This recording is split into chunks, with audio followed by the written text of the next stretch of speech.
नमस्कार दोस्तों, क्या आपको पता है मुंबई, दिल्ली, हैदराबाद जैसे शहरों में रहने वाले हर इंसान, हर व्यक्ति 5 से 7 सिगरेट जितना धुआं अपने शरीर में सांसों के द्वारा ले लेता है हर रोज। जी हाँ, ये सत्य है।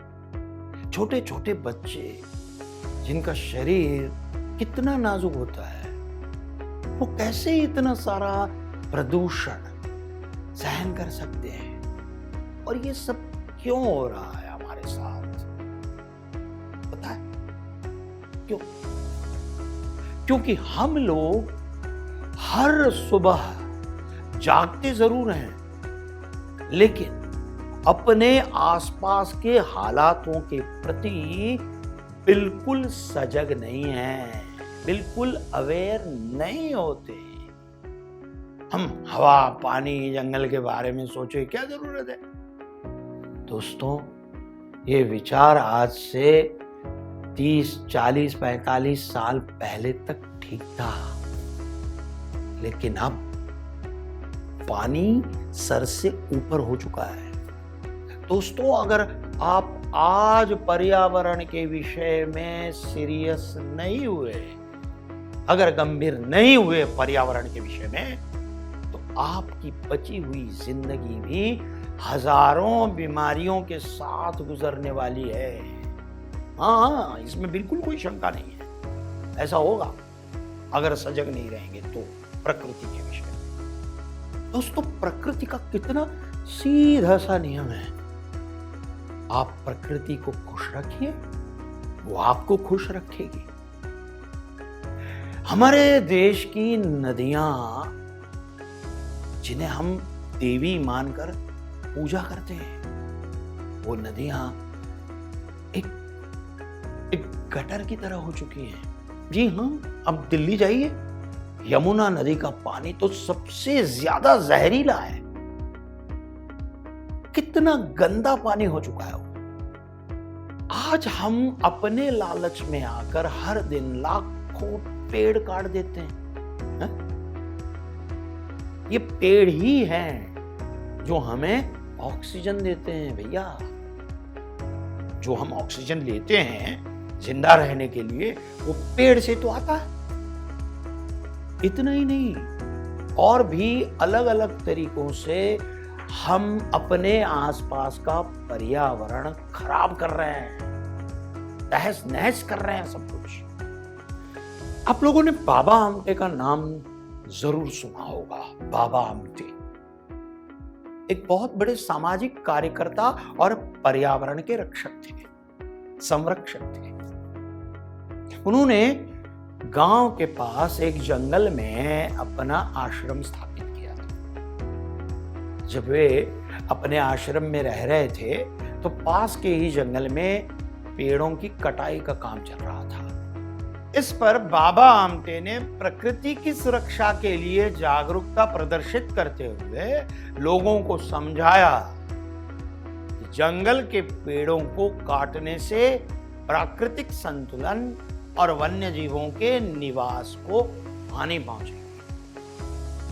उनकी बात के महत्व को समझते हुए लोगों ने कटाई का काम रोकने और पेड़ पौधों की सुरक्षा के लिए कार्रवाई की पहल की। और बाद में बाबा आमटे ने लोगों को जागरूक करने के लिए कई शिविर आयोजित किए और पेड़ पौधों की पहचान करने और संरक्षण करने के लिए सभी को जागरूक किया। उन्होंने वार्षिक वृक्षारोपण अभियान भी शुरू कर दिया और बचाए गए पेड़ों की देखभाल की। उन्होंने एक वन्य जीवन संरक्षण केंद्र भी स्थापित किया, जहां वन्य जीवों को सुरक्षा और उन वन्य जीवों को अच्छी देखभाल भी मिलती थी। इसके साथ साथ उन्होंने जल संरक्षण के लिए भी कदम उठाए। वे हेमलेखा नदी की सफाई और प्रदूषण नियंत्रण कार्यक्रमों को संचालित करने में बहुत सक्रिय थे।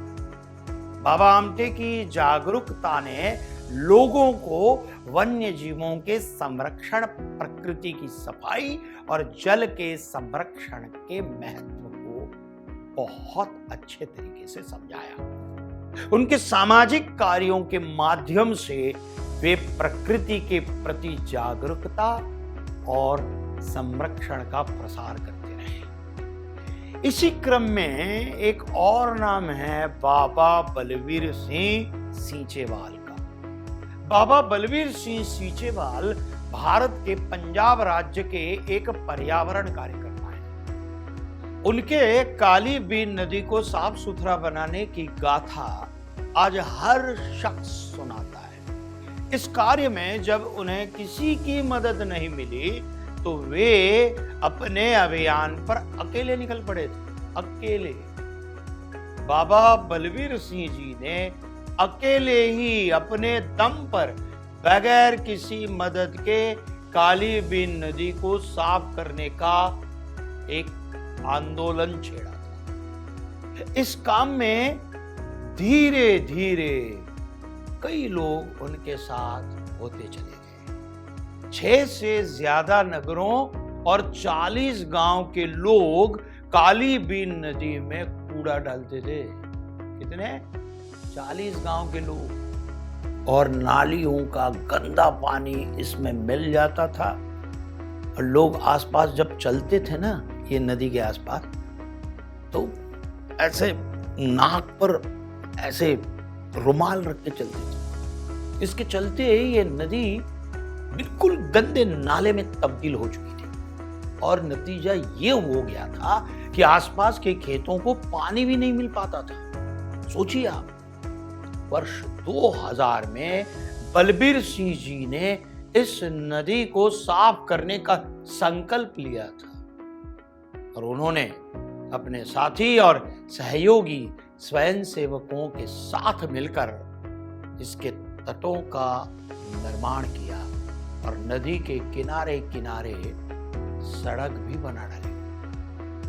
बलवीर जी ने लोगों के बीच जन जागृति अभियान चलाया। इसके तहत लोगों से अपना कूड़ा कहीं और डालने को कहा गया। लोगों ने बात सुनी और नदी में मिलने वाले गंदे नालों का रुख भी मोड़ दिया गया। सबसे बड़ी बात तो यह है कि नदी के किनारे बसे लोगों को इसकी पवित्रता को लेकर जागरूक कर दिया। और जैसे मैंने कहा, एक समय था जब नदी के किनारे खड़े होने पर लोगों को नाक पर रुमाल रखना पड़ता था, लेकिन आज हालात ऐसे हैं कि उसी नदी के किनारे लोग पिकनिक मनाते हैं बिना कूड़ा डाले। हाँ, ये भी कह देता हूं, उनके संकल्प और मेहनत ने एक नदी जो एक गंदे नाले में तब्दील हो चुकी थी, उसे साफ सुथरा बनाकर पुनः एक सुंदर नदी में परिवर्तित कर दिया। उस नदी को पुनर्जीवित कर दिया। वर्तमान अपने केंद्र सरकार ने गंगा सफाई अभियान में उनसे शामिल होने की बात कही है।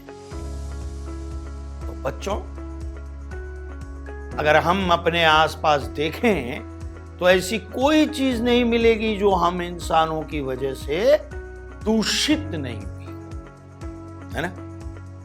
जहां देखो वहां कूड़ा कचरा फेंकते रहते लोग। पहाड़, जंगल, पानी, जमीन, हर जगह हम सिर्फ कूड़ा कचरा फेंक कर तबाही मचा रहे हैं, नहीं लगता? दोस्तों, हमें अपने लिए, भगवान की बनाई हुई इस खूबसूरत धरती के लिए, इस प्रकृति के लिए, जो प्रकृति हमें जीवन देती है, और अपने आने वाली पीढ़ी के लिए कृपा करके इसे बचा कर रखिएगा। अब बहुत जरूरी है पर्यावरण की, प्रकृति की सुरक्षा करना, और वो हमारे ही हाथ में है। मैं आशा करता हूं कि आप भी अपनी प्रकृति मां के प्रति जागरूक बनिए। बनेंगे ना? यह बात। धन्यवाद।